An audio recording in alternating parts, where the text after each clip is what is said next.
On Wednesday, we will be honored to have scholar activist Adeinka Mendez, Zainab Ansari, and Dawood Walid joining us, inshallah. As for today, we are kicking off this series with our dear brother and teacher, Dr. Bilal Ware, whom I will now introduce, inshallah. Dr. Bilal Ware is a historian of West Africa and Islam at the University of California, Santa Barbara. He has authored publications including the Walking Qur'an Islamic Education, Embodied Knowledge, and History in West Africa, as well as more recently a text entitled Jihad of the Pen, Sufi Thought in West Africa.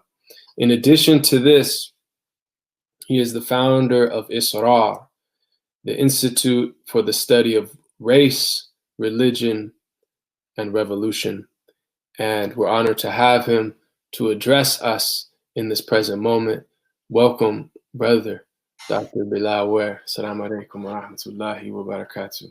Wa alaikum assalam wa rahmatullahi wa ta'ala wa barakatuh. A'udhu billahi minash shaitanir rajim. Bismillahir rahmanir rahim.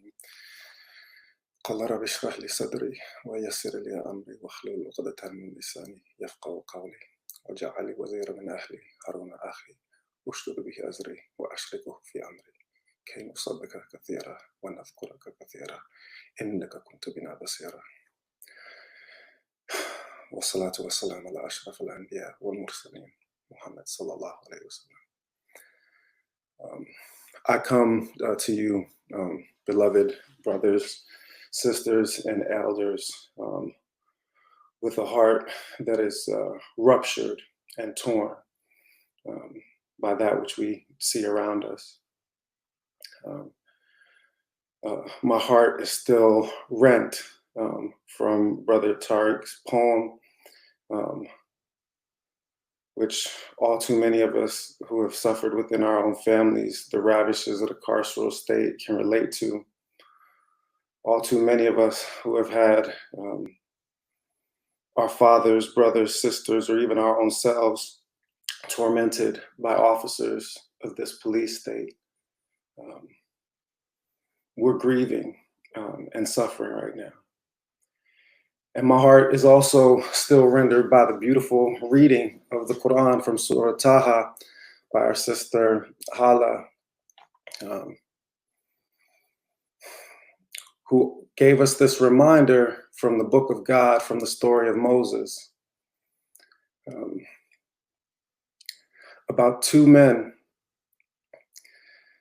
being sent with a message of justice to stand and deliver before the most powerful, violent, and oppressive tyrant on the face of the earth.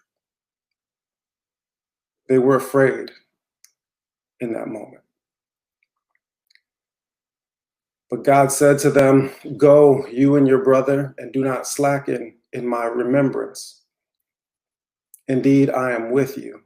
I see and I hear."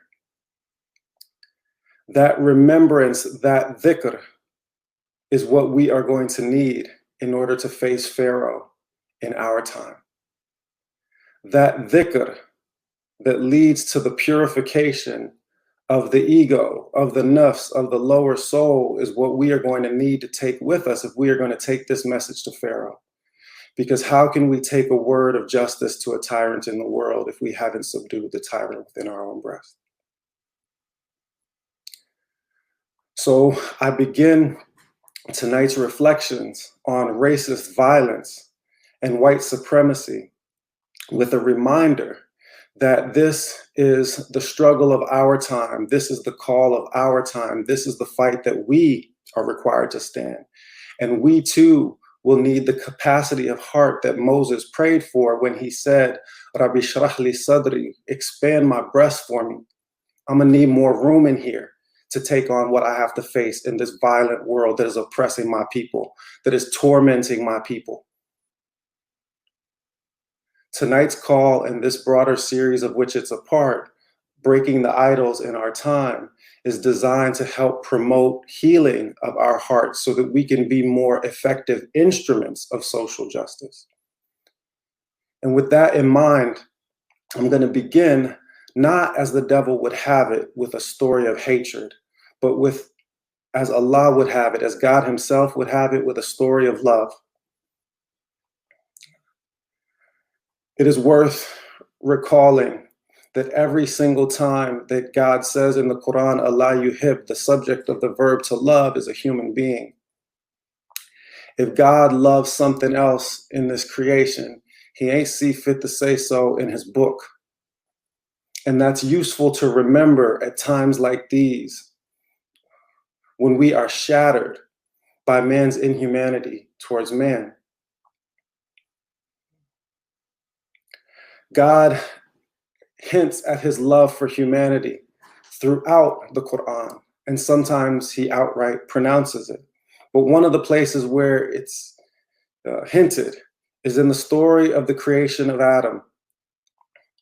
Because God in the Quran, as in the Bible, creates through speech. He has only to say unto a thing, be, and it is. إِذَا قَضَى أَمْرًا فَإِنَّمَا يَقُولُ لَهُ كُن فَيَكُونُ. But this is not how he creates the human being. He creates the human being by taking the brown clay of the earth and molding it with his own two hands and breathing of his own uncreated breath into the frame of Adam in order to animate that body.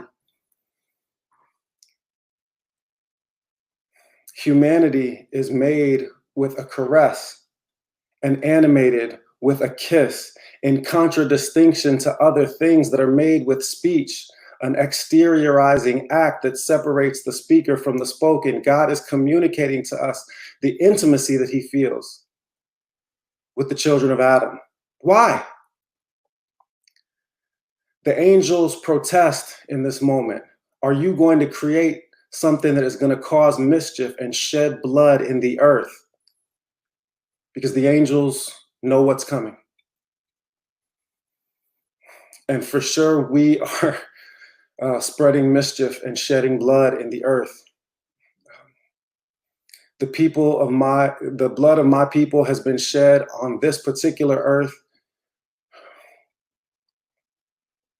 for at least 401 solar years at this point in time. So when the angels make this protest, God says to them, I know and you know not. So the angels accept. And now we move from the love story to the story of hate. Not so Iblis. The Arabic name for the jinn that becomes the devil when he falls. He too is in this noble assembly. And when he is commanded to bow to the frame of our ancestor Adam, to acknowledge the nobility of humanity, he refuses. So God says to him, why did you not bow to that which I made with my own two hands? And Iblis's response was, I'm better than him. You made me from fire. You made him from clay. Thus began the history of racism in its cosmological sense. In the recorded history of creation, this was the first expression by a created being of its superiority over other created beings based on its bodily substance, its bodily composition, and its origin. Some people now whose bodily composition is white, or even not that white, claim superiority over people whose skin is darker. Some people claim noble origin and noble birth when there's nothing noble in their comportment or in their character. The first thing to understand about racism and the racist violence to which it gives birth is that this is indeed the original religion of Satan. Don't go looking for Satanism in the house of some cult someplace. It's it's out in the wide open in front of all of us. It is indeed one of the principal foundations upon which this nation in which we live and die today was born. Satan's religion is before our very eyes. What did grandmama used to say? The greatest trick the devil ever played was convincing the world that he didn't exist. We think that this scourge of racist thought, racist action, racist violence comes from within us, from within our own human nature, that it's some innate part of us as human beings. And yet our innate disposition as human beings, our fitra, our natural disposition, the way that God made us, the way that we were shaped by the Fatir as-samawati wal ard, by the maker of the heavens and the earth, is in a state absent of hierarchical rankings of human beings one against the other. For what logic is there that a being made of dirt would rank itself hierarchically against other beings made of dirt, and then take the lives, slay creatures made of dirt in order that they might possess more dirt? It's nonsensical from the standpoint of a human being that is in its sound spiritual state, that is not ridden with sicknesses of the heart, corruptions of its true nature.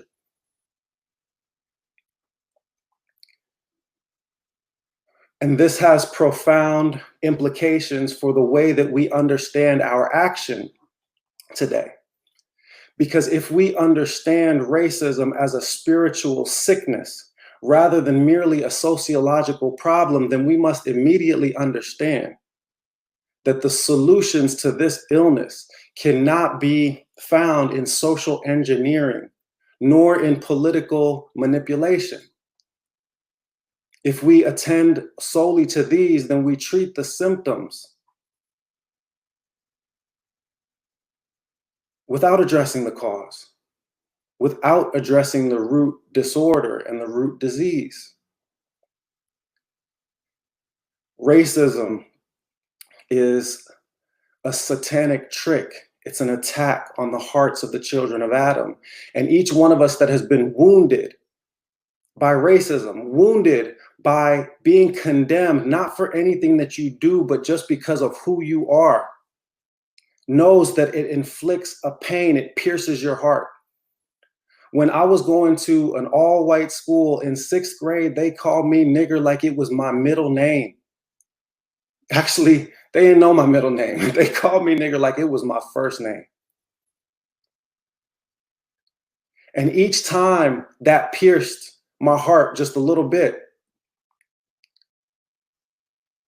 leaving us with one of two responses. Either we internalize the condemnation to which we are subjected, or we lash out against others because of it, unless something is done to heal that pain. And this is crucial. If we understand spiritual attacks as causing sicknesses of the heart, then we understand that just marshaling the tools of bourgeois organizing in order to march in the streets is not going to produce the effect that we seek.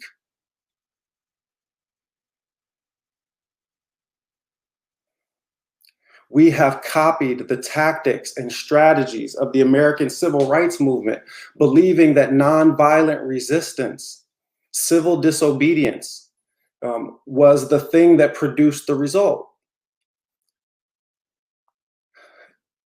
Yet these techniques, theorized by people like Thoreau and others, have been present in Western societies for a long time and rarely produced any significant outcomes.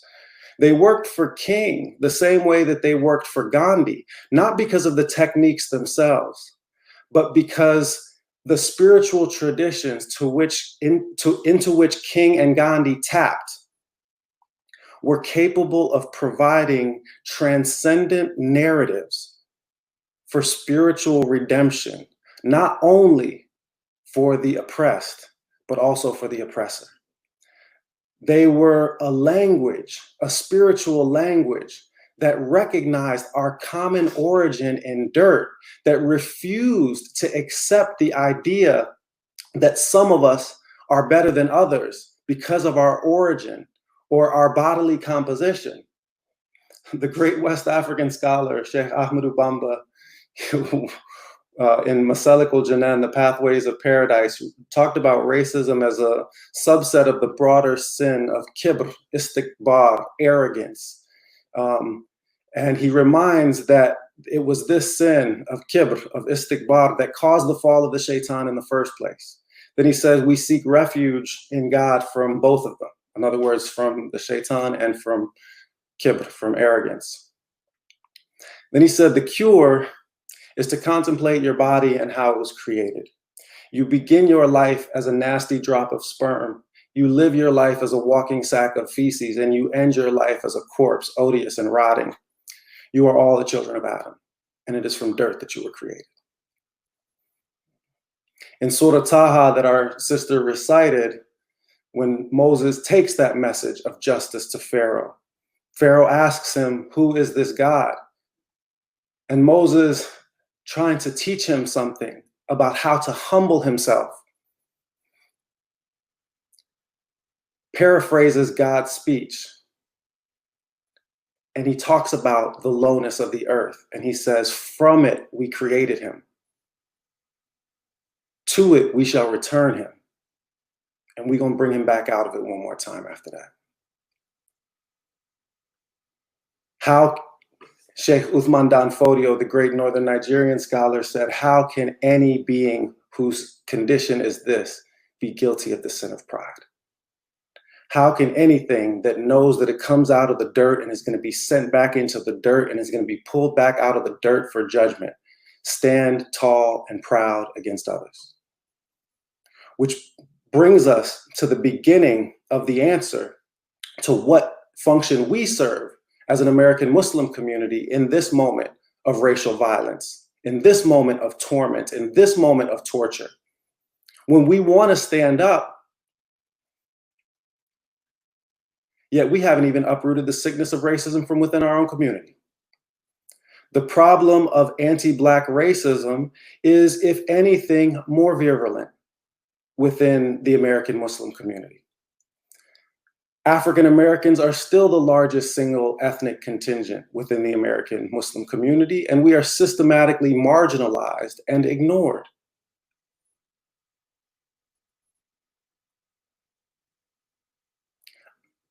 I did a Malcolm X event during the month of Ramadan, and someone asked me how would Malcolm be received in the American Muslim community if he came back today, and I said he would be shunned, because his racial politics would have been too radical for these people.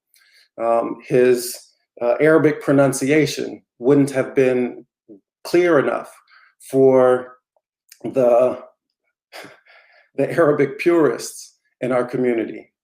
And his fiqh knowledge would have been challenged. A lot of the Muslims who are claiming Malcolm today wouldn't want nothing to do with him if he was in our community right now. So this problem of racism, while we don't face the problem of its expression in violence in the same way, we face it in our institutions, we face it in our marriage patterns, we face it in our interactions, we do face it with the systematic exclusion of Black people from positions of power and authority in masajid and in other places. We face it. Muslims, this isn't a them problem. This is not a problem out there. This is your problem too. Let's not pretend it wasn't a Palestinian Muslim, an Arab, who called the cops on George Young in the first place. Ask any Black person in any hood in this country how many times they've faced racial prejudice from Arab store owners.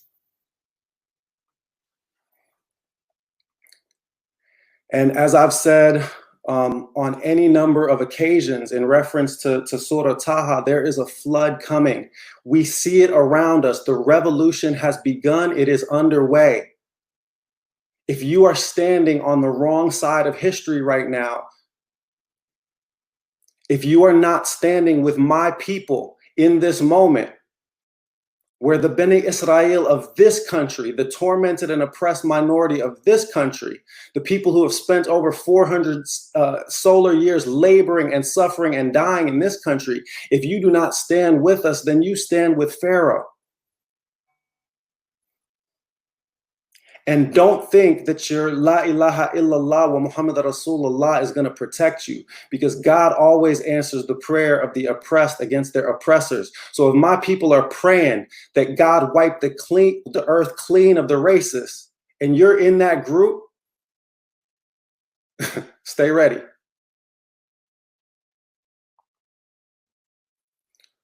There's much more that can be said about this sin of racism, and we'll talk more about racist violence in a minute, but I wanted to introduce our other key variable, our other key idol, that even we as Muslims have been participating in the worst way. And don't say that the Muslims don't participate in white supremacy nonsense.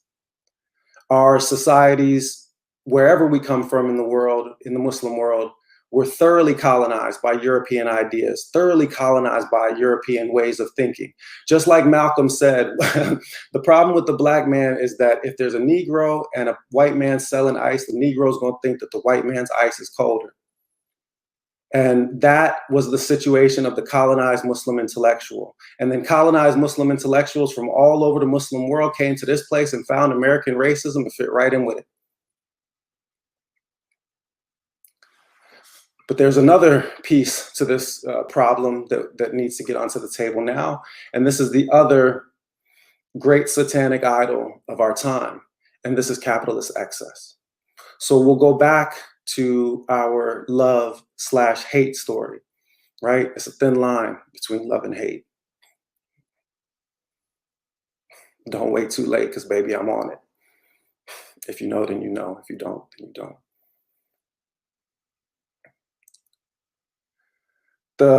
What exegetes of the Quran in West Africa teach that when Adam had been crafted from the clay of the earth, but before he had been animated with that divine breath, he was propped up outside the gates of the garden to lay there in state before he was animated.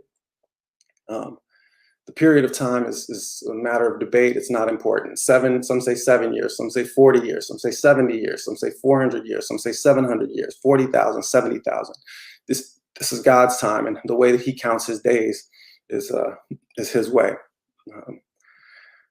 But the story goes that while this clay form is propped up outside the gates of the garden, the shaitan is observing it and begins to suspect that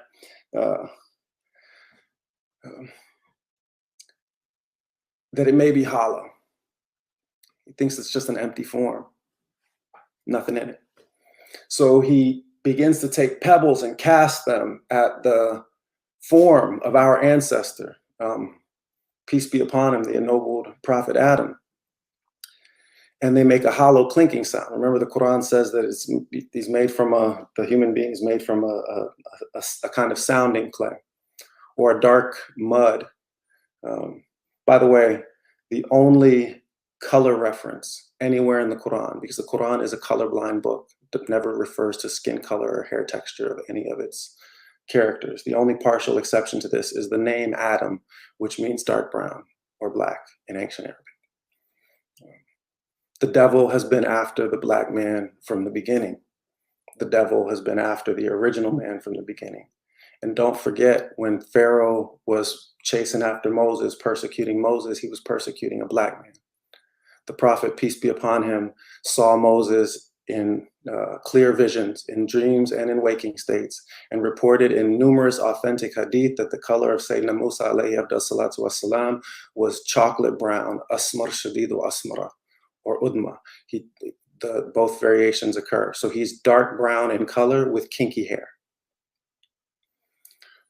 So when the shaitan is he's still Iblis at this moment. When he's throwing stones at the frame of Adam, he hears that they make a hollow clinking sound. He says, it is hollow. So he flies in through the mouth of our ancestors, swims around in the insides and comes out the backside. And he says, it's empty. it's going to spend all of its days trying to fill the emptiness inside it. If it's ever given dominion over me, that's how I'm gonna break it.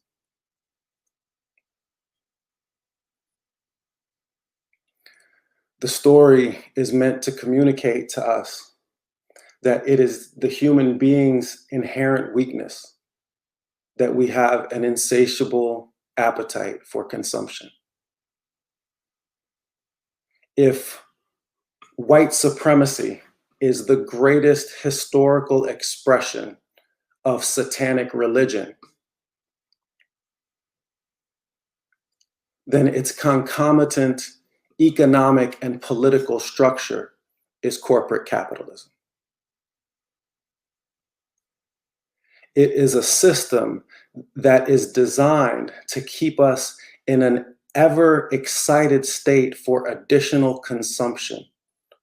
More food, more drink, more possessions, more objects, to gratify our appetites endlessly, with the idea that that will somehow fulfill that emptiness inside us. And the shaitan uses this, and he has manipulated this satanic system.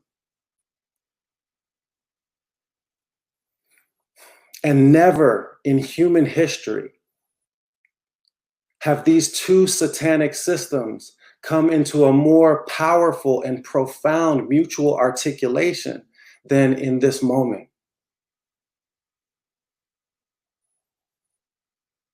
The ethics of greed and theft, the endless desire of billionaires to accumulate still more. Just since Corona began, American billionaires have added over $400 billion to their portfolios, while many of us are unemployed and suffering. Those of us that aren't in early graves because of bad health care, the fact that we're forced out to work by people who want to crack the whip so that they can sit up in the big house and cash some checks while we risk death.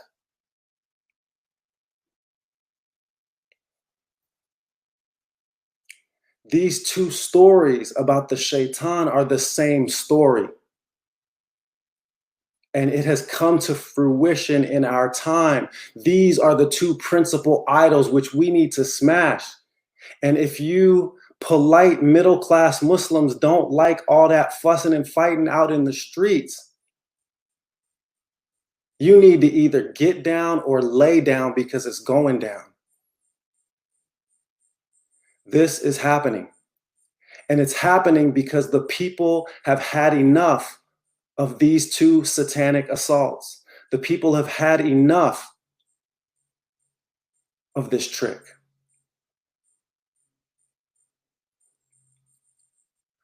But generally, we don't have the tools. We don't have the Quran and insight into it to understand that this revelation was revolution, that this spiritual guidance is meant to transform the society around us, that we are meant to take these kinds of readings from the Quran and fight the jihad of our time, which is not one of the sword, but which is one of knowledge and one of light. These two satanic forces express themselves in a fascist state that is more concerned with protecting property and wealth than it is with protecting people. And its foot soldiers are an occupying force designed to preserve racial and class hierarchies. They terrorize Black and brown people so that white people can feel safe.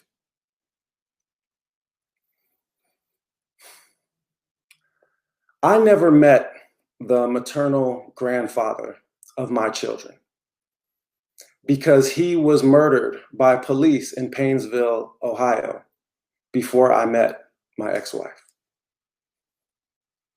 The only surviving photographs that I have of my father in a suit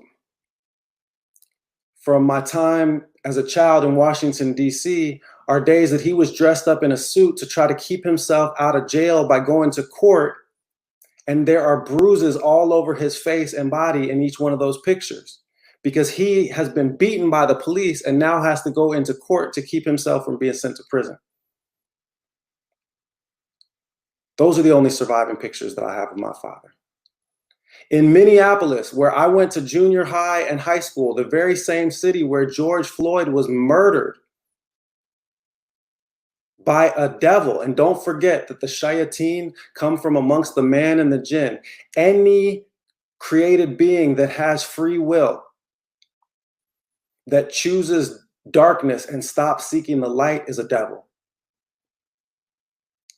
In that same city, I was pulled over by Minneapolis, St. Paul, Hopkins police, St. Louis Park police, by police 17 times, just in the 17th year of my life, the year that spanned my 16th and 17th birthdays, for driving while black, never ticketed. To this day, as a 46-year-old man with a PhD, the hair on the back of my neck stands up when there's a cop in my rearview mirror, because I have been conditioned to live in fear.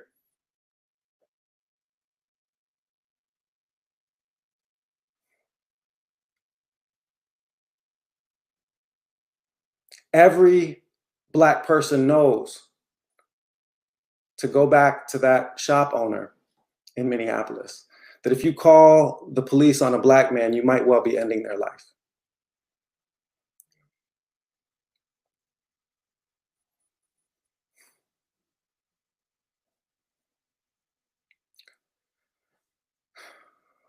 But we're in a moment where it's not just my people in the streets protesting. Because of this pandemic, because of the massive loss of jobs, white people are starting to taste some of what we've been tasting for 400 years. They're starting to realize that this system is not designed for them. This system is designed for the wealthy and the powerful. And that racist trick of the shaitan is just something that's designed to distract them. The never-ending pursuit of consumption is just designed to anesthetize them so that they are either too fat and happy or too insecure and needy to be content with the bounty that God has given.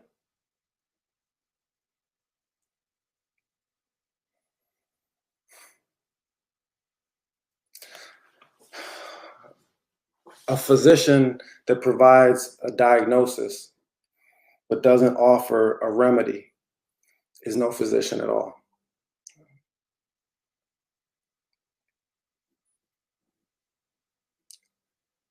This is not the time for speeches and meetings so much as it's a time for action. The great West African scholar, Sheikh al-Islam Ibrahim Inyas, said that the difference between hope and false hope is that hope is accompanied by action. So how do we take action in this moment? What we're seeing, much of what we're seeing, not all of it, but much of what we're seeing is action without reflection, action without dhikr. It's going forth unto Pharaoh, not even knowing what you're going to say because you're not going with remembrance.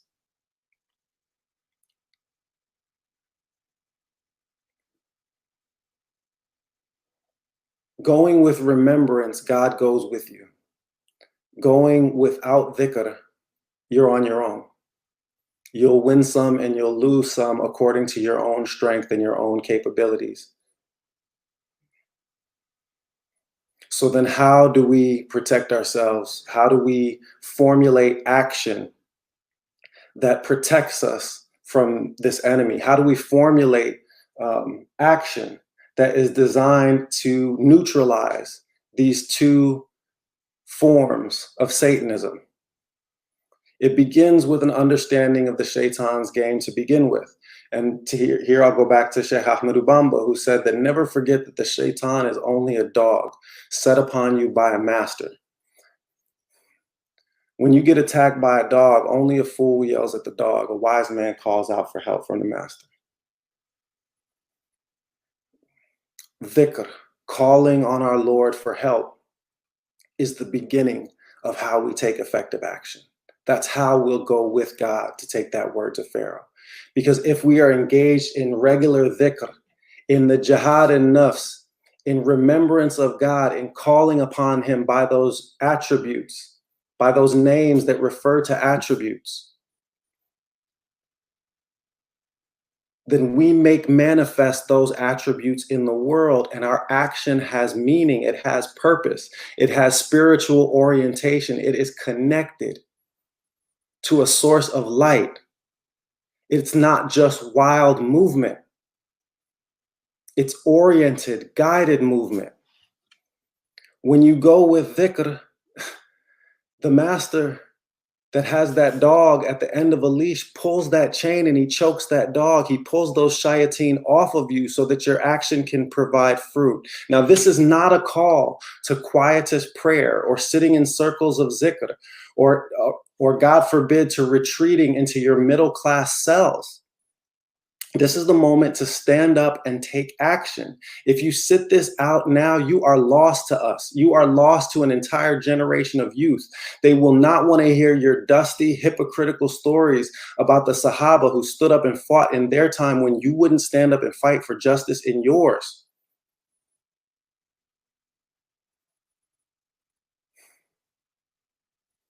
Moses and Aaron went to Pharaoh. But to be perfectly honest, Pharaoh wasn't nothing compared to the United States of America. Never has there existed a more unjust and all-encompassing empire. Its power would make Pharaoh blush. Its power would make Nimrod of Babylon turn green with envy.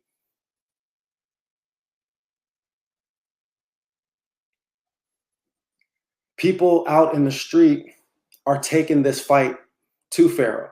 They're taking the fight to Nimrod. And I understand that there's COINTELPRO, that there are provocateurs, that there are agents of white supremacy, that there are anarchists, that there are all kinds of people that are trying to hijack this movement. But there are also a lot of people who are just fed up and frustrated with the violence against this community, fed up and frustrated with the lack of opportunity. And yet, the middle-class, mainstream American Muslim, for the most part, is sitting on the sideline in this moment. Our mega mosques are deafeningly silent on these questions, revealing that for many of us, our religion is capitalism. Islam is simply our ritual observance. The sunnah that matters the most to us is not the sunnah of Rasulullah sallallahu alaihi wasallam. It is middle-class consumption, middle-class respectability, conspicuous consumption. Listen, if you're frustrated with pictures of people looting, understand that looting is the way that you attack corporate capitalism. In Surah Taha, where do you think the Bnei Israel got the gold that they melted down to make the calf when Moses was gone?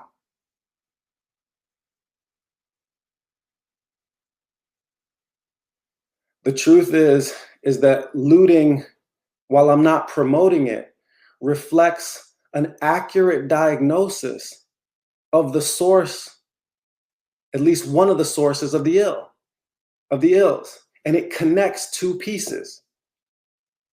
And there's so much protest about violent destruction of property now that people are forgetting that what we're protesting is the violent destruction of life.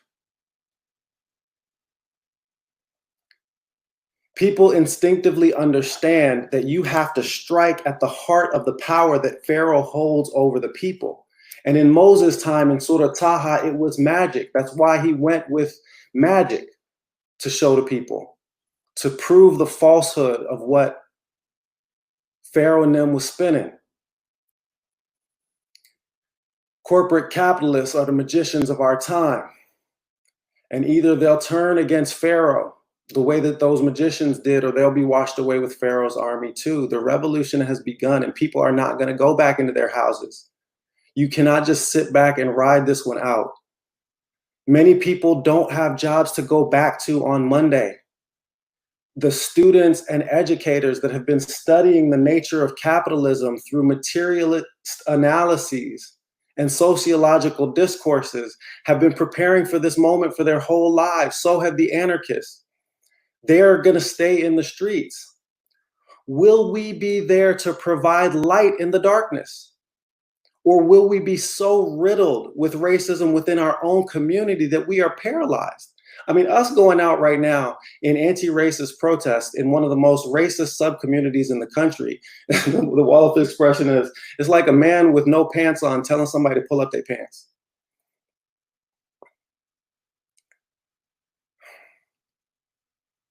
And I understand that for many of you, standing with my people in this time means risking your class position.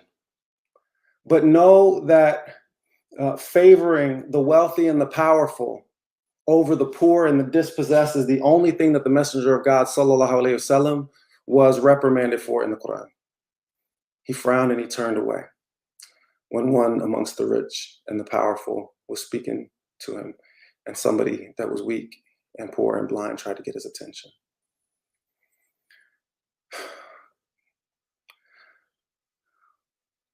People are worried about what's going to happen to their 401k or the appreciation of their home, while people are choking on a virus and while cops are choking Negroes.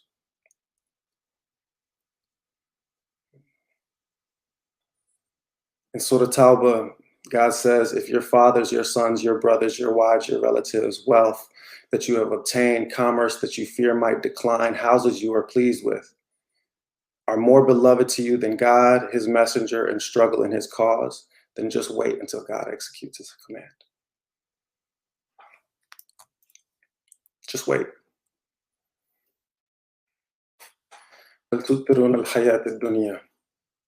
But you prefer the life of this world. But the next life is better and more lasting. What do? We have to make our voices heard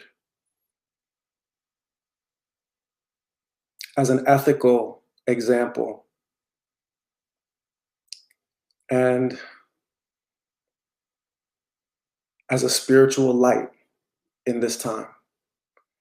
And we cannot do that until we remove these idols from our own hearts and from our own community. If we simply try to participate in this movement as Muslims, we are a small minority group in a larger movement. If we just participate on social strength and power, then we are just one identity clamoring for attention amongst many others. We have to provide light and guidance and bring a genuine morality to what this movement will become. Because if not, then we cede the ground of leadership to others who will replace these old idols with new ones, idols of materialism, idols of anarchism, idols of communism. They'll insert new isms in the place of these old ones as the old ones die.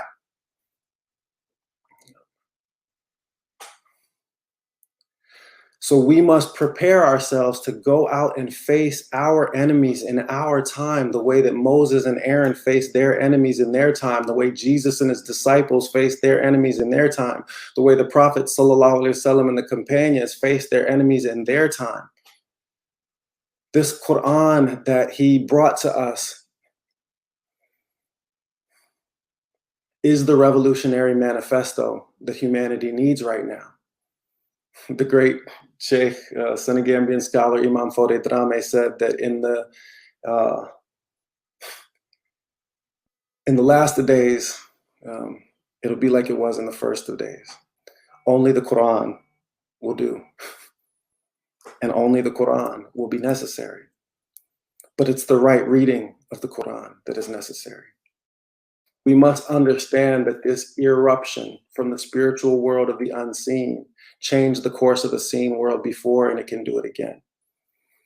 We can find in it the strength to shout down Babylon, to shatter Nimrod's idols, to destroy once and for all these two satanic idols of white supremacy and capitalist excess.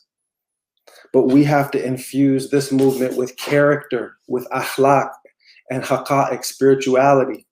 Because if we do not lead people towards the light, then surely the shayateen will emerge amongst them and lead them towards the darkness. And we must go as Moses went, fearless.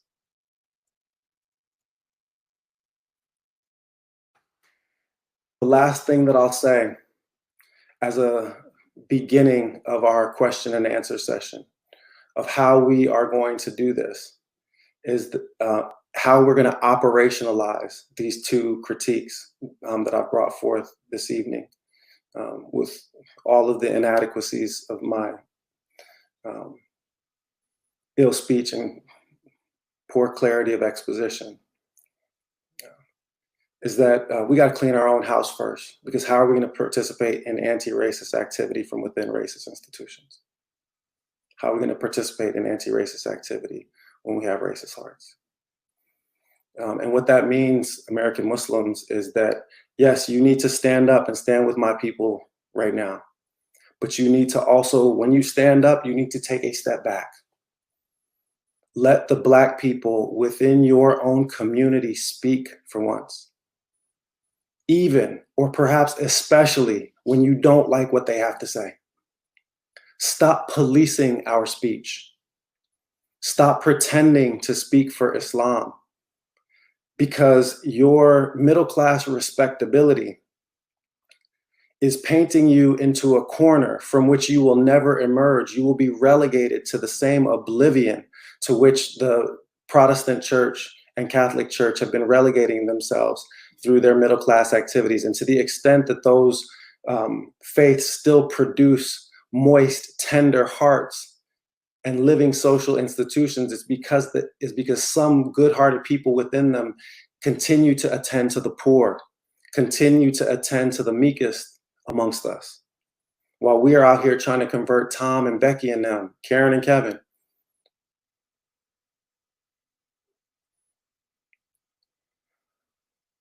The South African political activist and theorist Steve Biko, who was another Black man that was killed in police custody, they said in his case that he fell out of a chair. Apparently, he fell out of that chair 17 times because there were 17 blunt force trauma wounds to the back of his head. But before they took him, this was in the 70s, he said that the problem with white participation in anti-apartheid organizations is that because we live in a racist society, we reproduce racist dynamics inside of anti-racist organizations. So it's better for white folks to support and stay out of the way. This is your opportunity to put your money where your mouth is. This is, at some basic level, our struggle as the Bene Israel of this country, and we need your support at this moment. If there are Black intellectuals who are righteous and pious, put them forward so that this nation hears what they have to say. Put them forward so that we can be a voice in this moment, because the moral authority to speak on behalf of the suffering and the oppressed in this country at this moment belongs to the African American community. We have earned it with our blood and with our sweat and with our tears. If you want to be relevant in this moment, don't try to speak for us. Pass the mic. Promote those Black scholars, male and especially female, that are bearers of light.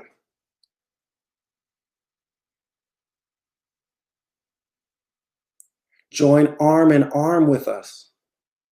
Stand shoulder to shoulder with us. Because this whole country right now is galvanized around the injustice against us over 400 years.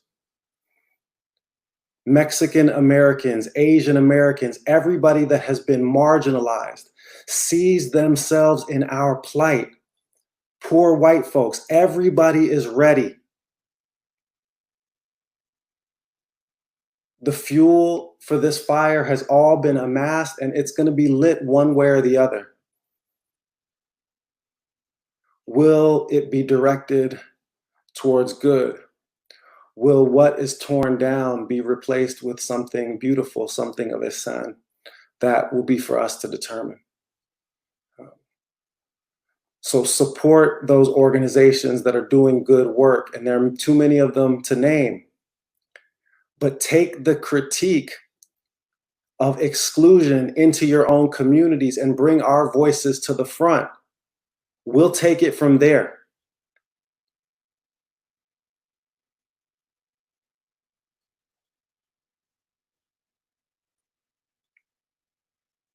We will lock arms together and bring light to this darkness.